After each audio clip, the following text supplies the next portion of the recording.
नमस्कार दोस्तों, अब हम परसेंटेज के नेक्स्ट पार्ट के अंदर पिछली क्लास के अंदर आपको ये दो सवाल दिए थे हल करने के लिए। ठीक है, पहला सवाल ये कहता था एक कक्षा के अंदर नंबर ऑफ़ गर्ल्स कितनी है, 20% more than number of boys है। ठीक है, और क्लास की स्ट्रेंथ कितनी है, 66। नंबर ऑफ़ गर्ल्स कितनी है, 20% मोर देन बॉयज़। ठीक है, तो अगर यहाँ से मैं बॉयज़ और गर्ल्स की बात करता हूँ तो ये कितनी हो गई, 120/100 ऑफ बॉयज़, मतलब 6/5। मतलब गर्ल्स रेशो बॉयज़ कितना आ गया मेरा यहाँ पे, 6:5। ठीक है, अगर इनको करूँ कंपेयर करता हूँ मैं तो ये किसके बराबर हो गया, 11। टोटल कितनी होगी संख्या, 11। और वैसे एक्चुअल स्ट्रेंथ कितनी है, 66। तो 11 किसके इक्विवेलेंट हो गया हमारे, 66 के। 1 किसके बराबर आ गया, 6 के। तो नंबर ऑफ़ गर्ल्स कितनी हो गई अब, 36। और बॉयज़ कितने हो गए, 30। ये कहते हैं कि 4 मोर गर्ल्स ऐड हो गई। तो अभी 36 की जगह ये कितनी हो गई, +4। ये कितने हो गए मेरे, 40। और ये कितने हैं, 30। अब इनका रेशो निकालना है, तो अब इनका रेशो कितना आ जाएगा, 4:3। तो आंसर कितना आ गया इसका मेरा, 4:3। ठीक है, पहले का आ गया। जिसके सही आ गया आंसर उसके आ गए 2 मार्क्स। ठीक है, जिसका गलत है उसके चले गए माइनस में 0.5। और जिसने करा ही नहीं वो है भैया 0 पे। ठीक है, ये -0.5 अभी इस 0 वाले से बहुत अच्छा है क्योंकि उसने ये क्वेश्चन करा है। ठीक है, क्योंकि अगर उसने आज करा है, अपनी गलती याद करेगा, अगली बार उसका ये क्वेश्चन बिल्कुल ठीक होगा। और जिसके 2 आए हैं वो तो भैया वेरी गुड हैं। ये कहता है रमेश स्पेंड करता है 30% of his salary on food और डोनेट कर देता है 3% इन अ ट्रस्ट। देखो ये 3% किसका है, टोटल सैलरी का, क्योंकि रिमेनिंग की बात नहीं हुई। तो टोटल कितना खर्च कर दिया उसने, 33% खर्च कर दिया। ठीक है, और स्पेंड कितना कह रहा है, 2310। तो 33% कितना हो गया, 2310। अगर मैं इसको डिवाइड करता हूँ 33 की, ये 7 पे चला जाएगा। 1% कितना हो जाएगा, 70 के। तो 100% कितना हो जाएगा, 7000 के। 100% कितना हो जाएगा मेरा, 7000 के। ठीक है, तो अब मेरे को आप बताओ कि आपके इसके अंदर मार्क्स कितने कितने आए हैं। इसके अंदर किस किस के 4 आए हैं। ठीक है, किस किस के जितने जितने मार्क्स आए हैं वो अपने आंसर कमेंट बॉक्स के अंदर टाइप करो। देखो मार्क्स टाइप करोगे आपको खुद अंदर से अच्छा लगेगा। हर बार इंट्रोवर्ट बनना अच्छा नहीं होता है, कहीं जगह आपको बताना पड़ता है, बोलना पड़ता है और अपना हक रखना पड़ता है। ठीक है, तो उसकी आदत डाल लो और सब आगे बढ़ के अपने कमेंट के अंदर अपने मार्क्स को बताओ। ठीक है, आप किसी से कम थोड़ी ना हो।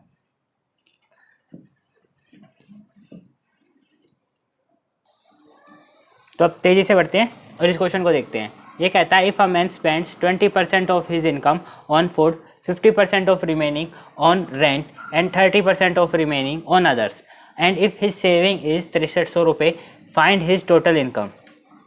ठीक है, तो इसके अंदर ये कह रहा है कि अगर मान लो वो जितना भी कमाता था उसका अपनी आय का 20% उसने खर्च कर दिया, किसके ऊपर, खाने के ऊपर। बचा हुआ एक जो बच गया रिमेनिंग का, ये वर्ड देख लो, रिमेनिंग का 50% उसने किस पे खर्च कर दिया, अपने किराए पे। और 30% किस पे खर्च कर दिया, अन्य कामों पे खर्च कर दिया। तो उसकी बचत राशि हो गई 6300 रुपये। तो उसकी टोटल इनकम बतानी है, टोटल आय कितनी थी। देखो हमने ये पढ़ा है, फाइनल बराबर इनिशियल इनटू में 100 प्लस माइनस x1/100 इनटू में 100 प्लस माइनस x2/100 इनटू में 100 प्लस माइनस x3/100। देखो अब इसके अंदर हर बात खर्च ही तो हो रहा है ना, उसकी इनकम में कुछ ऐड हो रहा है नहीं। तो इसके अंदर हमेशा हम कौन सा साइन यूज़ करेंगे, नेगेटिव साइन यूज़ करेंगे। इसके अंदर कौन सा साइन यूज़ करेंगे, हर बार नेगेटिव साइन यूज़ करेंगे। इसी तरह अगर मान लो मुझे फाइनल दे रखा हो, मुझे क्या दे रखा हो, फाइनल, और इनिशियल मुझे पता करना हो, तो अब कैसे हो जाएगा, रेंट के केस के अंदर इनिशियल किसके बराबर हो जाएगा हमारा, फाइनल इनटू में 100 डिवाइडेड बाय 100 माइनस में x1 इनटू में 100 अपॉन में 100 माइनस में x2 इनटू में 100 अपॉन में 100 माइनस में x3। इसके अंदर प्लस वाला तो कोई सवाल बनता ही नहीं है क्योंकि हर बार खर्चा ही हो रहा है। ठीक है, तो इसी तरह देख लेते हैं अब हम इस क्वेश्चन के अंदर। पहले इसको पूरे तरीके से देख लेते हैं फिर डायरेक्ट कर लेंगे। ये कहता है एक इनकम थी, 80% उसने किस पे खर्च कर दिया, फूड पे। बचा कितना उसके पास, जितनी भी इनकम थी उसका 80%। अब इनकम खा मान लो ये होगी मेरी इनकम, इसका कितना बच गया 80%, 80/100, ठीक है। उसके बाद कहता है 50% ऑफ रिमेनिंग ऑन रेंट। अब जो ये बच गई, ये बची हुई राशि है, इसका 50% किस पे खर्च कर रहा है वो, रेंट पे। तो इसका 50% कितना हो गया 50/100, और बचे हुए का 30% उसने किस पे खर्च कर दिया, अदर्स पे। मतलब इसका तो 30% खर्च कर दिया ना। अगर इसका निकालना होता तो इनटू में 30/100 कर देते, लेकिन बचा हुआ निकालना है क्योंकि इसकी सेविंग दे रखी है हमें 6300। तो बचा कितना, इसका 70%, क्योंकि इसका 30% खर्च कर चुका है। 70/100, ये बचत राशि किसके बराबर होगी हमारी, 6300 की, ठीक है। तो अब इनकम बतानी थी। तो अब क्या करेंगे, अगर हम क्वेश्चन सोल्व करने जाते हैं, और मुझे फाइनल दे रखा है, तो अगली बार क्या करूंगा मैं, फाइनल 6300 इनटू में 20% खर्च कर दिया, 80% आ जाएगा 100/80, वो कितना हो जाएगा 100/50, और ये कितना हो जाएगा 100/70। ये आ गया, ये टर्म आ गई। इसको सोल्व करेंगे और इसके अंदर हम क्या निकाल लेंगे, टोटल इनकम निकाल लेंगे, ठीक है। जिस तरह ये इसको डिवाइड कर देगा 9 पे 900 हो जाएगा, ये 4/5 हो जाएगा, ये 1, ये कितना हो जाएगा 1 और 2, फिर ये इसको डिवाइड कर देगा। तो इस तरह करके इसको आगे इसकी टोटल इनकम निकाल लेंगे, ठीक है। अगर मान लो यहीं आपसे पूछ लेता, टोटल इनकम पूछ ली, टोटल इनकम हमने कैलकुलेट कर ली, ठीक है, 22,500 के समथिंग, मतलब इतना अराउंड आ जाएगा इसका करेंगे तो, ठीक है। अगर मान लो इसके अलावा ये पूछता find the amount he spent on others, others पे कितना खर्च करा है।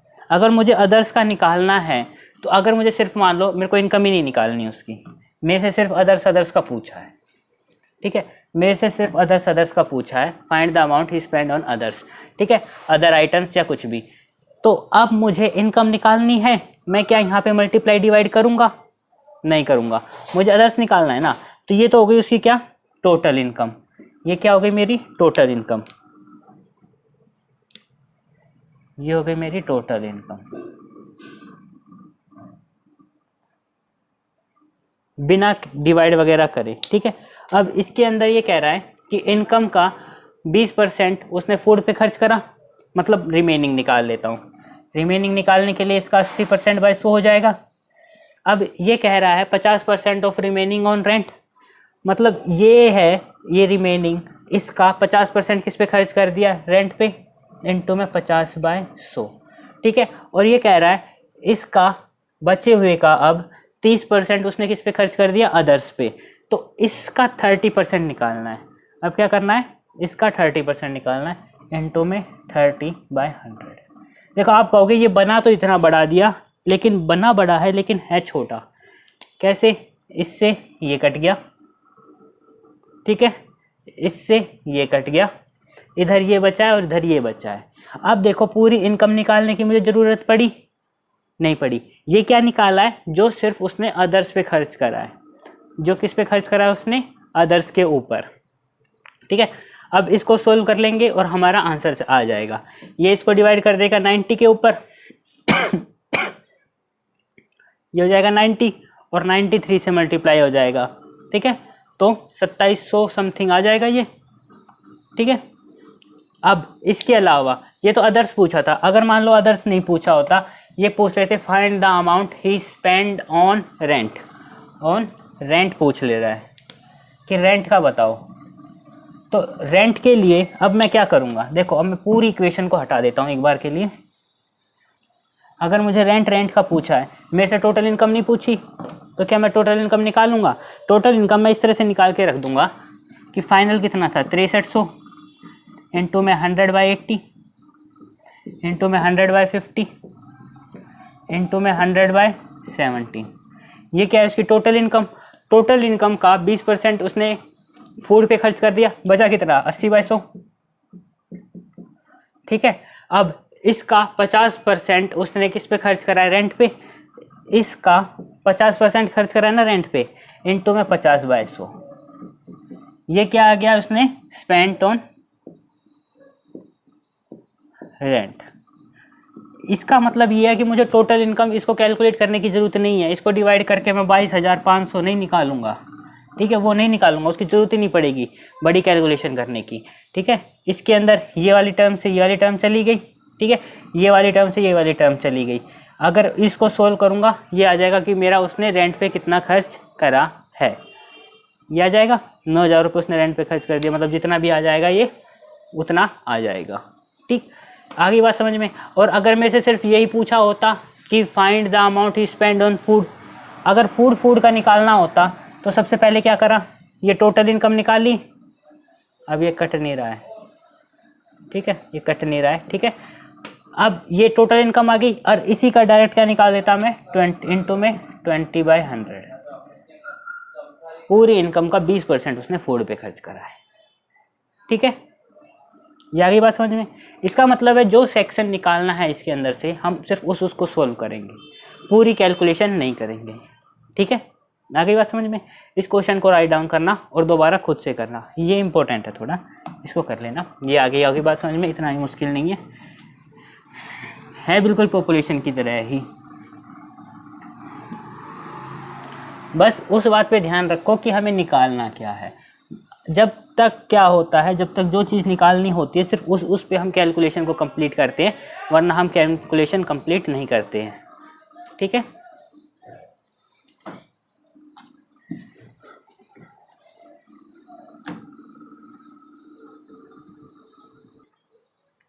अब ये क्वेश्चन है, ये कहता है if a man spends 60% of his income, if his income is increased by 20% and expenditure increase by 25%, find percentage change in his saving.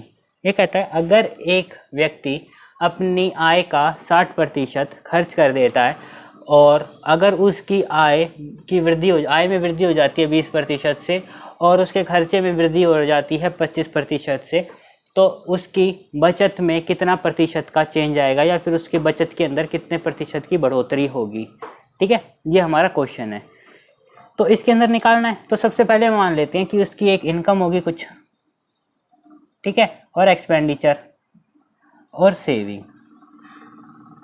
अगर मैं कह देता हूँ कि उसकी इनकम है 100 रुपीज़, ठीक है, और उस खर्च कितना कर देता है अपनी इनकम का 60%, मतलब 100 का 60% कितना हो जाएगा 60, और बच कितना गया, जब उसने 100 में से 60 खर्च कर दिए तो बच गया उसका 40। यहाँ पे उसने कहीं भी मेरे को रियल डाटा दिया नहीं है कि उसकी इनकम कितनी थी, सेविंग कितनी थी, और मुझे उससे मतलब भी नहीं है क्योंकि मुझे आखिरी में निकालना परसेंटेज ही है। अगर परसेंटेज निकालना होता है तो मैं कभी भी रियल वैल्यू लेके चक्कर में या उसकी वैल्यू नहीं निकालता। अब ये कहता है कि अगर उसकी इनकम में बढ़ोतरी हो गई 20% से, मतलब ये तो उसकी ओल्ड थी, अब न्यू आ गई, इनकम में कितना इंक्रीज हो गया 20% का इंक्रीज हो गया। इसका मतलब है 100 में 20% बढ़ गया, 100 का 20% 20 रुपये उसकी नई इनकम कितनी हो गई 120।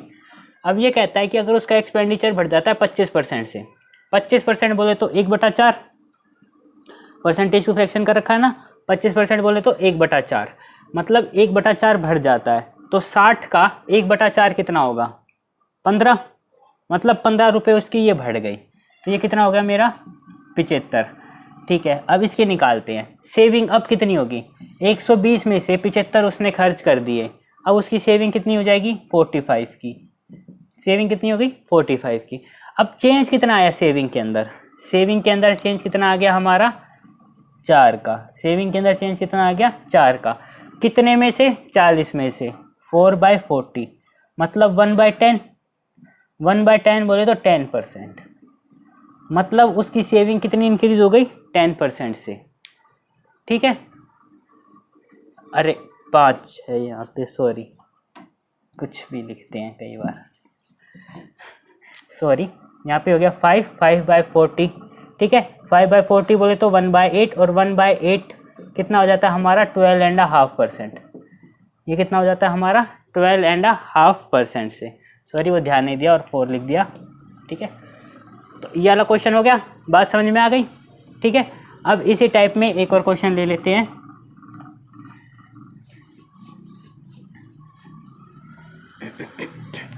अब कहता है कि if a man spends 50% of his income, अब कितना खर्च कर रहा है 50% अपनी इनकम का,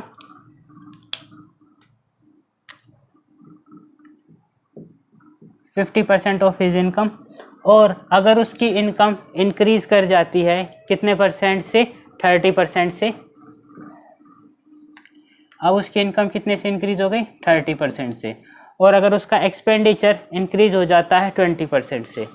एक्सपेंडिचर कितना इंक्रीज हो गया, 20% से। तो हमें बताना है find the percentage change in saving. वापिस से वही करना है।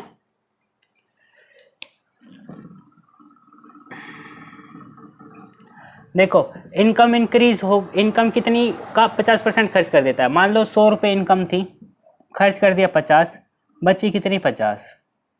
ठीक है। अब उसके बाद कहता है अगर उसकी इनकम इंक्रीज हो जाती है 30 से, मतलब इनकम कितनी हो गई, 130।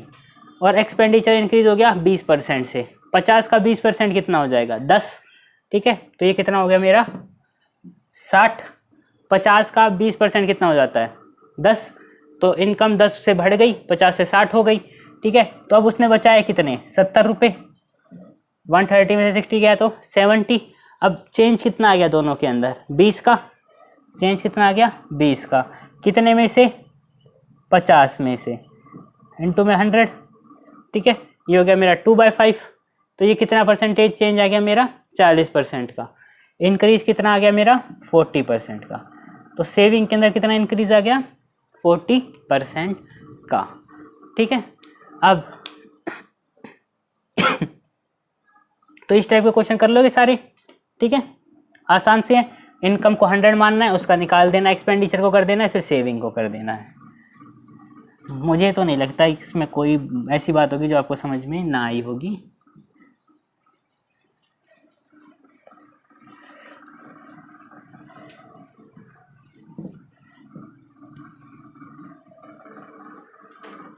ठीक है, हेलो दोस्तों, आगे क्वेश्चन करते हैं आप। ठीक है, ये कहता है एक बहुत ही विशाल गार्डन है जिसके अंदर 60% ट्रीज कैसे हैं, हमारे कोकोनट के हैं। ठीक है, और 25% कोकोनट ट्री, जितने 25% कोकोनट ट्रीज हैं ना, उतने कितने हमारे मैंगो ट्रीज हैं। और जितने मैंगो ट्रीज की संख्या है उनके 20% क्या है, मेरे एप्पल के पौधे हैं। ठीक है, सेब सेब उग रहे हैं वहाँ पे, पता नहीं कहाँ पर है ये। If the number of apples trees in the garden is 1440, तो इसके अंदर नंबर ऑफ ट्रीज निकालने हैं। अभी जिस तरह हम वो करे थे ना कि हाँ वो अपनी इसका इतना खर्च कर देता है, उसका उतना खर्च कर देता है, सेम उसी तरह का क्वेश्चन है। इसको करते हैं। मान लो इसने क्या कह दी कि 60% ट्रीज कैसे हैं, कोकोनट ट्रीज। 60% ट्रीज क्या हो गए, मेरे कोकोनट ट्रीज। अब जितने नंबर ऑफ कोकोनट ट्रीज हैं उनका 25% कितनी है, मैंगो ट्रीज। मतलब 60% का 25%, मतलब इसका 1/4। देखो 25% है ना, 25% को लिख सकता हूँ 25/100। 25/100 बोले तो 1/4, तो ये हो जाएगा मेरा इसका 1/4। थोड़ा डायरेक्ट भी करना चाहिए, 1-2 बार गलती से। ये कहता है अब जितने मैंगो ट्रीज हैं, ये आगे मेरे कितने, ये हो गए मेरे मैंगो ट्रीज। ठीक है, अब इस मैंगो ट्रीज का 20% क्या है, मेरे एप्पल है। ठीक है, अब 20% है, 20% को लिख सकता हूँ 20/100, मतलब 1/5, मतलब इसका 1/5। वो क्या है, मेरे एप्पल के हो गए। और इसने क्या कह दी, if number of apple trees in the garden कितने मेरे, 1440। तो find the number of trees in the garden. निकालने नंबर ऑफ ट्रीज निकालने, मतलब 100% पौधे कितने थे। ठीक है, देखो अगर इधर ही देख लेते हैं, 5 चौके 20, ये 20 इस 60 को डिवाइड करेगा कितने पे जाएगा, 3% पे। ठीक है, इसका मतलब है 3% कितना हो गया, 1440। 1% कितना हो जाएगा मेरा, ये कितने पे चला गया, 3 से 12 पे।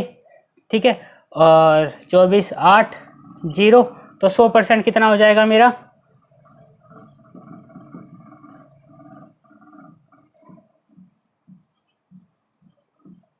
ठीक है, 38,000 पौधे हैं उसके अंदर। कितने हैं, 38,000 पौधे हैं। अरे भैया 38,000 हैं तो इसको गार्डन क्यों कह रहे हो, छोटा जंगल ही कह रहे थे।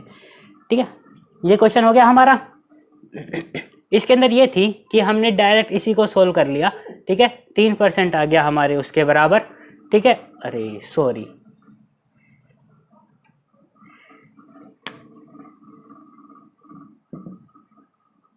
ये 3 से 4 पे जाएगा, मैंने 4 से डिवाइड कर रहा हूँ, सॉरी कैलकुलेशन मिस्टेक के लिए थोड़ी सी।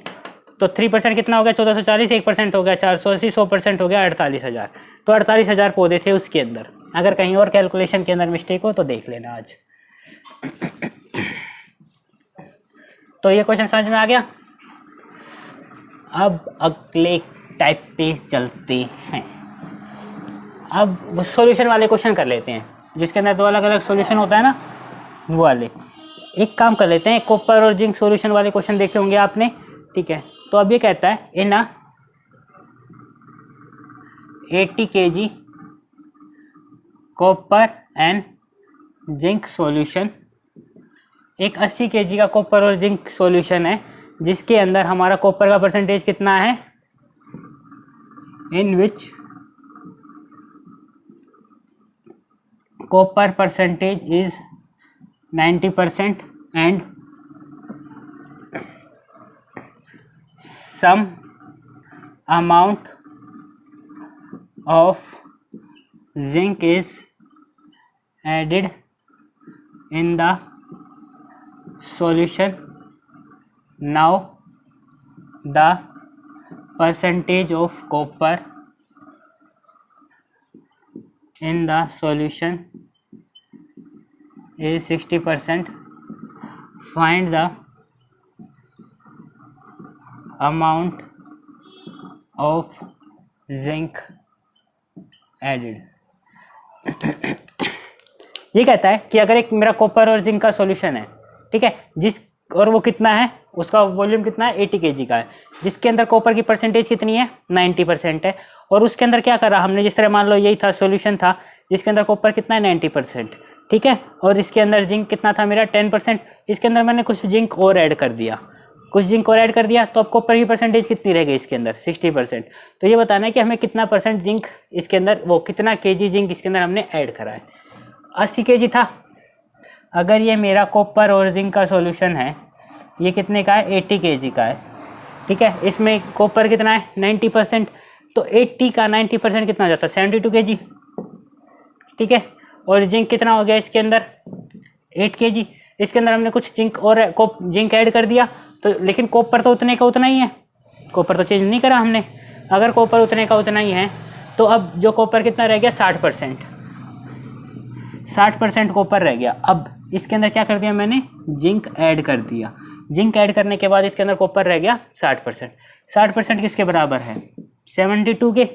अगर मैं 60% का और 100% का रेशो देखता हूँ तो ये 3:5 होता है, तो 3 बराबर 72 के है, तो 5 किसके बराबर होगा, या फिर 6 से डिवाइड कर लेता हूँ, 10% किसके बराबर हो जाएगा 12 के, 100% कितना हो जाएगा 120 के। इसका मतलब है जो मेरा नया सॉल्यूशन बना है जिसके अंदर मैंने जिंक ऐड कर दिया था, वो कितने का बना है मेरा 120 kg का, वो कितने का बना है 120 kg का। तो दोनों में डिफरेंस कितना आ गया 40 kg का, मतलब ऐड कितना करा है मैंने इसके अंदर जिंक 40 kg ऐड करा है, जिंक कितना ऐड करा है 40 kg जिंक ऐड करा है, ठीक है, ये आगे बात समझ में। इसके अंदर देखो ऐसे क्वेश्चनों के अंदर हमें मेन चीज़ वो देखनी होती है जो चीज़ कांस्टेंट होती है, जो चीज़ चेंज नहीं हो रही, ठीक है। इसके अंदर अगर मैं स्टार्टिंग में जिंक निकाल रहा था 8 kg, उससे कुछ फ़र्क पड़ता है आंसर के अंदर, नहीं, उसका तो कहीं यूज़ ही नहीं हुआ, क्योंकि चीज़ कांस्टेंट कौन सी है कि जो मेरा कॉपर का अमाउंट है वो कांस्टेंट था, ठीक है। तो इसी तरह एक और क्वेश्चन देख लेते हैं। आपने देखा होगा कि वो वाटरमेलन का क्वेश्चन आता है, ठीक है, जिसके अंदर कुछ पानी होता है वो उड़ जाता है, ठीक है, फिर उसका इतना वेट हो जाएगा, इतना रह जाएगा, तो वाला देखते हैं, ठीक है। ये कहता है कि in a watermelon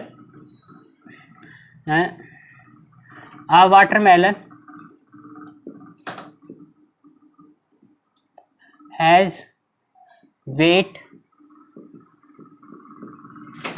of 20 kg, ठीक है, in which water is 90%. After some days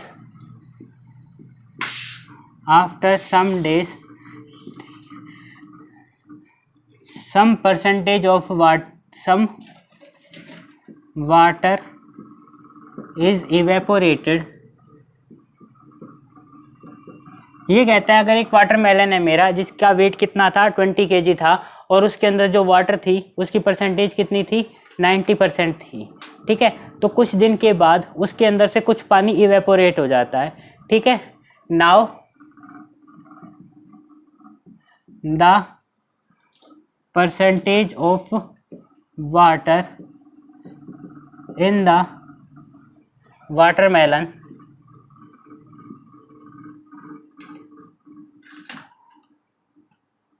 is 60%. Find the weight of water which is evaporated.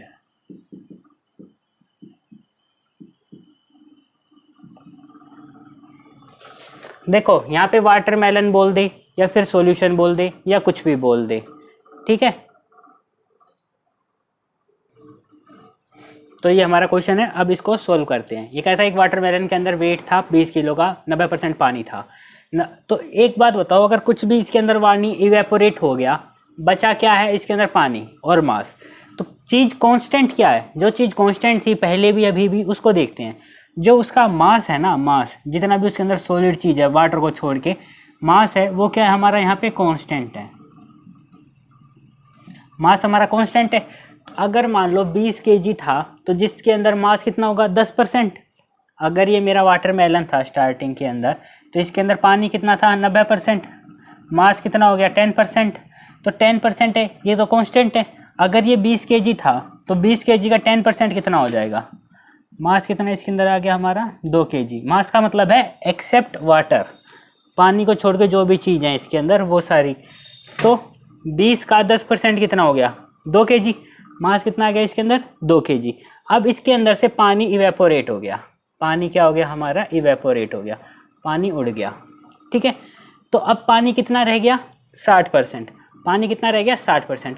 अब ये वाटरमेलन में से पानी उड़ गया, ये छोटा हो गया, अब इसके अंदर वाटर कितना है 60% और मास कितना हो जाएगा 40%, लेकिन मास तो इवेपोरेट हुआ नहीं, तो यहाँ पर मास जो 2 kg है वो किसके बराबर हो जाएगा 40% के, 40% किसके बराबर हो गया हमारा 2 kg के, तो 20% कितना हो गया मेरे 1 kg के, और 100% कितना हो गया 5 kg के।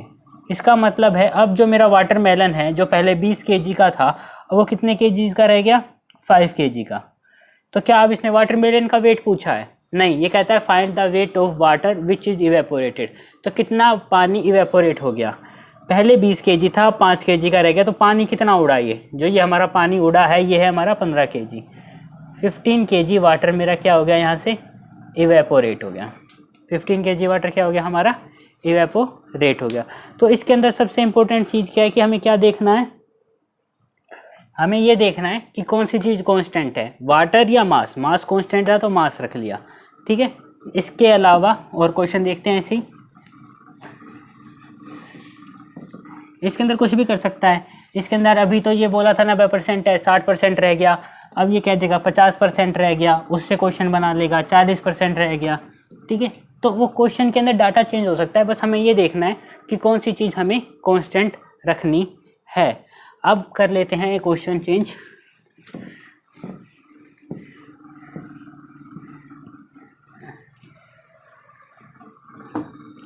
अब क्वेश्चन कहता है एक 20 लीटर वाटर और साल्ट का सॉल्यूशन है इन अ 20 litre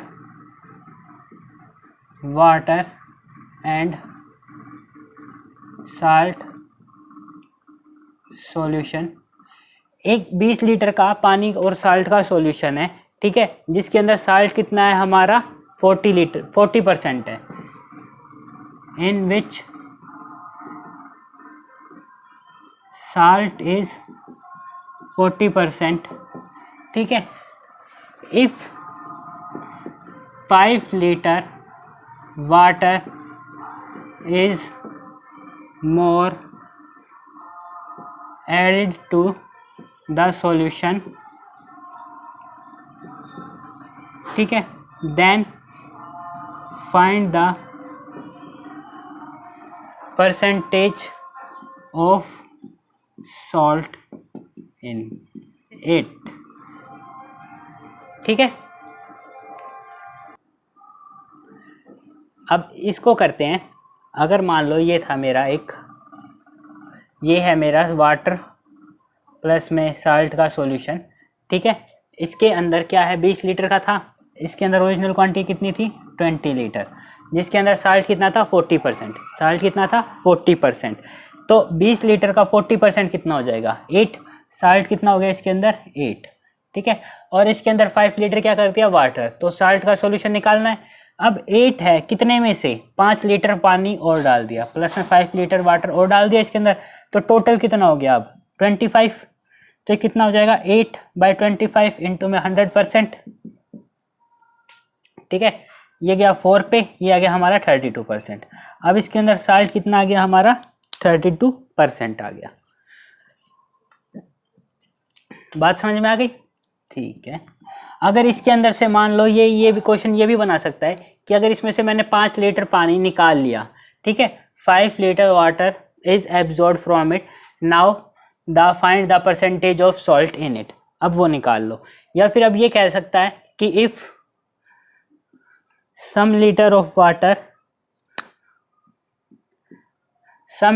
water is added to the solution, then find the amount of water added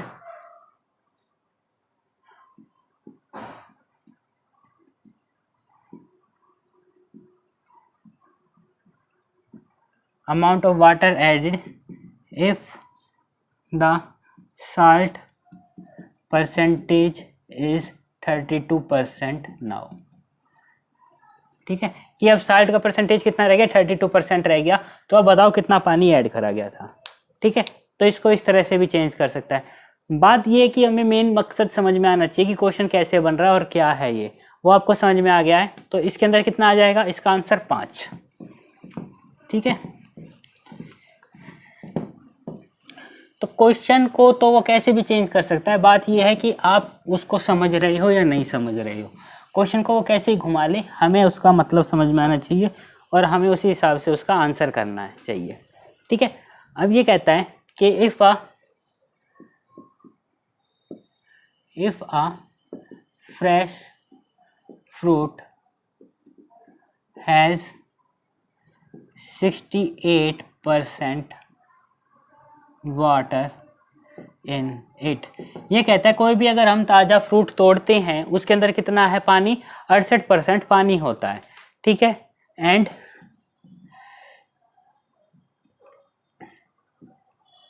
dry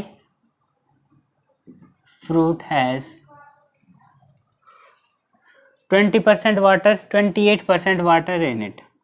उसके अंदर कितना होता है, 28% वाटर इन इट। ठीक है, तो ये कह रहा है कि हाउ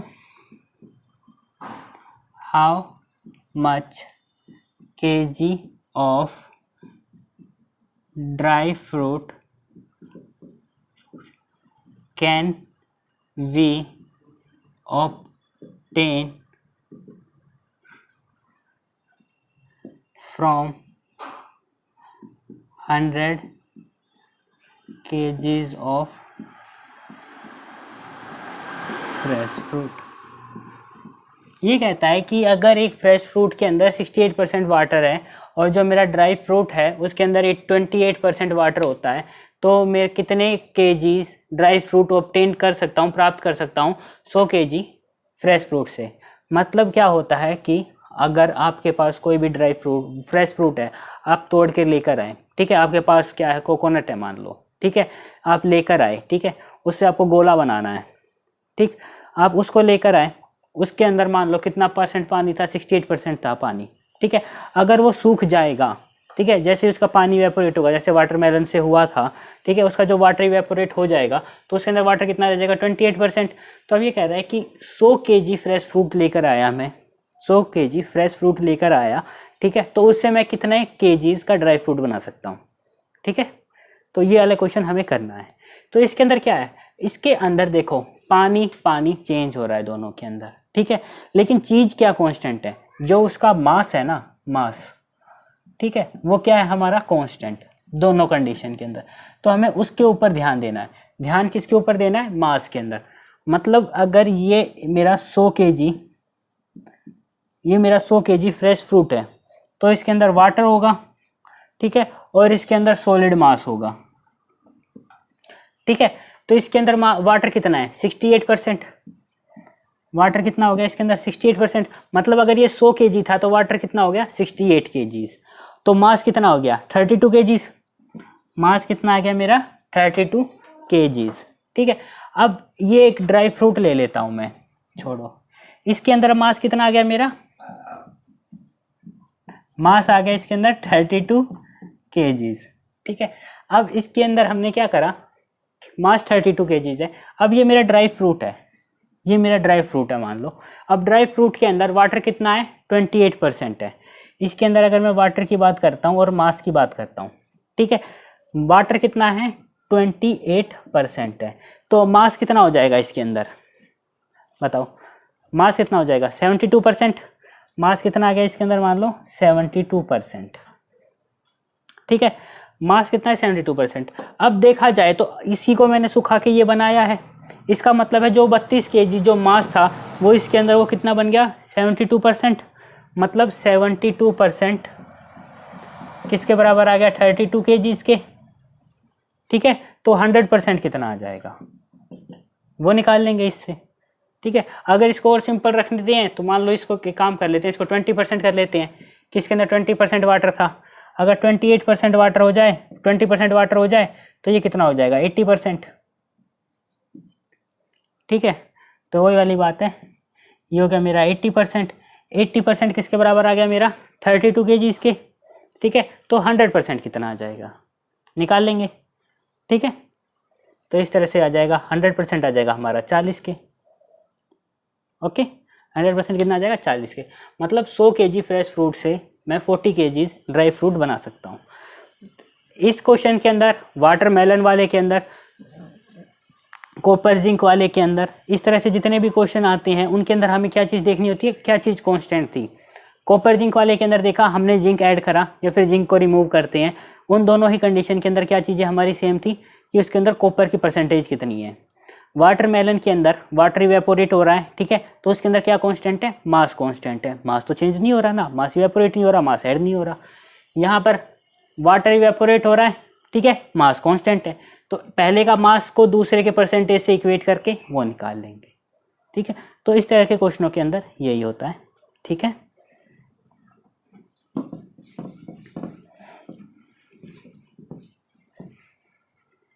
कर दिया।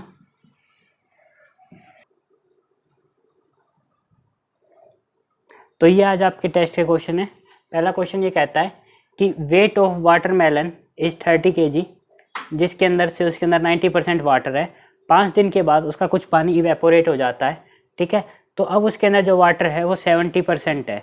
तो ये पूछ रहा है कि कितना पानी उसके अंदर से इवेपोरेट हो चुका है, ठीक है। और दूसरा क्वेश्चन ये कहता है कि एक मैन खर्च करता है 40% ऑफ हिज मंथली सैलरी किस किस के ऊपर, फूड के ऊपर। फूड के ऊपर अपनी मंथ सैलरी का 40% खर्च कर देता है और बची हुई राशि का 1/3 वो ट्रांसपोर्ट पे खर्च कर देता है, ठीक है। और इस हिसाब से वो बचाता है कितने, 4500 रुपये पर महीने बचाता है वो, ठीक है। जो किसके इक्वल है, वो इक्वल है हाफ द बैलेंस, वो बची हुई राशि का हाफ है, ठीक है। कितना, after spending food and transport. Food और ट्रांसपोर्ट पे खर्च करने के बाद वो 4500 रुपये बचाता है, ठीक है। फूड और ट्रांसपोर्ट करने के बाद के जो आधा है ना बच जाता है, उसका आधा 4500 रुपये है, ठीक है। तो उसकी मंथली सैलरी निकालनी है हमें, ठीक है। तो ये दोनों टॉपिक हमने आज कवर करे थे, ठीक है।